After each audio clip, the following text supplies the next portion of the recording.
अस्सलामुअलैकुम दोस्तों और साथियों, उम्मीद है आप लोग खैरियत से होंगे। इस वीडियो में हम बात करेंगे कि वैक्सीन लगने के बाद कानों में कुछ अरसे के बाद कानों में होने वाली शां शां की जो आवाज़ें आती हैं, जो घंटियां बजती हैं, जिसको हम अंग्रेज़ी में टेनेटिस कहते हैं और टेनाइटिस भी आप कह सकते हैं। तो ये रिपोर्टिंग हुई है अभी रिसेंटली, यानी 21 सितंबर 2021 तक जो हैं तकरीबन 12,247 जो केसेस हैं वो अमेरिका में एक पोर्टल है जिसके ऊपर रिपोर्ट किए गए हैं। उस पोर्टल को ये basically centre for disease control and prevention का एक वेबसाइट है जिसको हम vaccine adverse event reporting system कहते हैं। अब इसके ऊपर लोग बताते हैं कि उनको वैक्सीन लगने के बाद क्या क्या मसाइल का सामना करना पड़ा है। उनमें से जो एक मसला सामने आ रहा है वो ये है कि इन लोगों को कानों में आवाज़ें आती हैं। अब जो रिसर्चर्स हैं उनके लिए ये ज़रूरी इसलिए था कि कोई भी एक ऐसी अलामात या कोई साइड इफ़ेक्ट जो वैक्सीन लगने के बाद मुसलसल लोग बता रहे हों तो उसका जायज़ा लेना ज़रूरी है। और ये पाकिस्तानियों के लिए भी इसलिए अहम है कि इसी रिपोर्ट के अंदर जो डाओ यूनिवर्सिटी है कराची की, वहाँ के भी कुछ जो डॉक्टर्स हैं उनका जिक्र किया गया है कि पाकिस्तान से भी इस तरह के जो साइड इफ़ेक्ट हैं वो सामने आए हैं। अब इसकी वजह क्या करार दी जा रही है और फिर आखिर में मैं आपको बता दूंगा कि वो क्या कहते हैं कि इसका ट्रीटमेंट क्या होना चाहिए, जो अभी उनकी तरफ से एक रिकमेंडेशन की बात की जा रही है। वैसे तो इस तरह के जो मसाइल हैं वैक्सीन लगने के बाद वो सामने आ सकते हैं, लेकिन जब कोई मसला सामने आए मुसलसल तो फिर वजह जानने की कोशिश की जाती है। कोरोना की वैक्सीन लगने के कुछ अरसे के बाद जो कानों में आवाज़ें आती हैं घंटियां बजने की या शां शां की, जैसे मैंने बात की है कि आवाज़ें आती हैं टेनेटिस की, तो उसकी वजह ये करार दी जा रही है कि जो एंटीबॉडीज़ बनती हैं वो एंटीबॉडीज़ बनती हैं कोरोना की जो स्पाइक की ग्लाइकोप्रोटीन है उसके खिलाफ। अब उस प्रोटीन की मुमासलत कह लें, मुशाहबत कह लें, कुछ ऐसी प्रोटीन्स के साथ होती है जो हमारे जिस्म के अंदर मौजूद होती हैं और मुख्तलिफ आर्गन्स में मौजूद होती हैं। इसको हम कहते हैं मॉलिक्यूलर मिमिक्री, यानी एक एंटीबॉडीज बनी है स्पाइक प्रोटीन के खिलाफ, लेकिन स्पाइक प्रोटीन की मुमासलत है किसी एक ऐसी प्रोटीन के साथ जो हमारे कान के किसी हिस्से में मौजूद है। उस प्रोटीन को हम कहेंगे एंटीजन। अब एक एंटीबॉडीज पहले ही मौजूद है, वो इंतजार कर रही थी कि कोरोना वायरस आएगा, उसकी बाहर वाली तह पे एक स्पाइक प्रोटीन होगी तो मैं उसके खिलाफ एक्शन लूंगा जो एंटीबॉडीज। लेकिन बजाय इसके कि वो कोरोना वायरस अभी आए या फर्ज करें आ भी चुका हो और एंटीबॉडीज ने काम कर भी लिया हो, लेकिन उसी एंटीबॉडीज को लगता है कि जिस्म के अंदर ही मौजूद फलां जो प्रोटीन है, जिसको कोई भी ऐसी प्रोटीन जिसके खिलाफ एंटीबॉडी रिएक्ट करना करे तो उसे हम एंटीजन कहते हैं।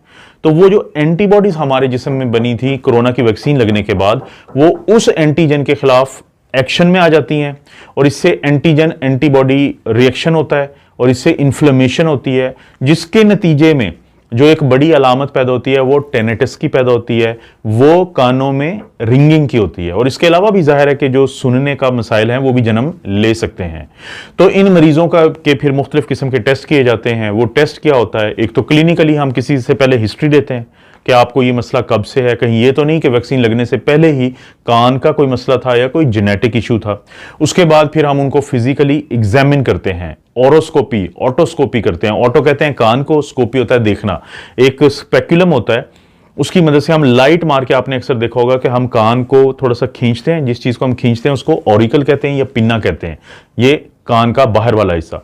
और फिर उस लाइट मार के अंदर देखते हैं कि जो अंदर की कैनाल है कान का, वो हिस्सा जिसको हम बाहर से देख रहे होते हैं, एक्सटर्नल ऑडिटरी मीएटस जो है, उसको देखते हैं, कान के पर्दे को देखते हैं। तो फिजिकल एग्जामिनेशन का ये फायदा होता है कि हमें ये पता चल जाता है कि कोई और वजह तो नहीं है इसकी।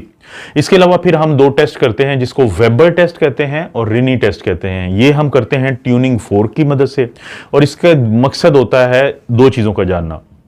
एक तो हम ये जानना चाहते हैं कि कान की एक तरफ मसला है या दोनों तरफ मसला है। फिर हम ये जानना चाहते हैं कि जो कान में आवाज़ें जा रही हैं या कम आवाज़ अगर कोई जा रही है तो वो कान की कैनाल का मसला है, वहाँ से कम जा रही हैं, या बोन जो जिसको मेस्टोइड बोन कहते हैं जो कान के पीछे होती है कि वहां का प्रॉब्लम है। और इसी तरह से इन टेस्ट की मदद से हमें पता चलता है कि जो 8वीं नर्व होती है, क्रेनियल नर्व, जिसको हम वेस्टिबुलो कोक्लियर नर्व कहते हैं, तो वो क्योंकि डायरेक्टली इन्वॉल्व होती है हमारे सुनने के अमल में, कि कहीं उसका मसला तो नहीं है कि उसकी वजह से तो नहीं है कि ये प्रॉब्लम जन्म ले रहा है।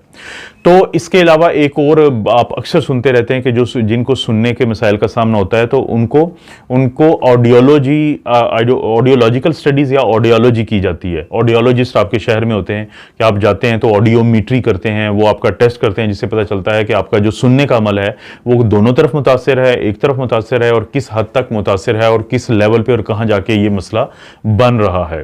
तो ये वैक्सीन कोरोना की लगने के बाद कुछ दिनों के बाद या कुछ अरसे के बाद ये जो टेनिटिस का मसला अब सामने आ रहा है तो इसके ऊपर अब काफ़ी ज़्यादा बातचीत की जा रही है और जो annuls of medicine and surgery है उसमें बाकायदा तहकीक इसमें शाया हुई है जिसका लिंक डिस्क्रिप्शन में आपको मिल जाएगा, आप खुद भी उसको विजिट कर सकते हैं।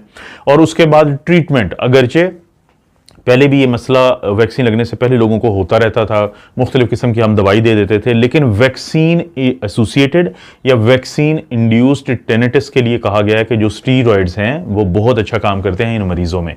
लेकिन इसकी जो फाइनल वजह, इसकी जो फाइनल इलाज है उसके ऊपर अभी मजीद तहकीक जारी है। इसके बारे में जो भी रिजल्ट आएगा वो भी मैं आप दोस्तों के साथ ज़रूर शेयर करूँगा। आप अपना और अपनी फैमिली का ख्याल रखें। अल्लाह ताला आपको और आपकी फैमिली को हर किस्म की बुराई, बीमारी और आजमाइश से महफूज रखें।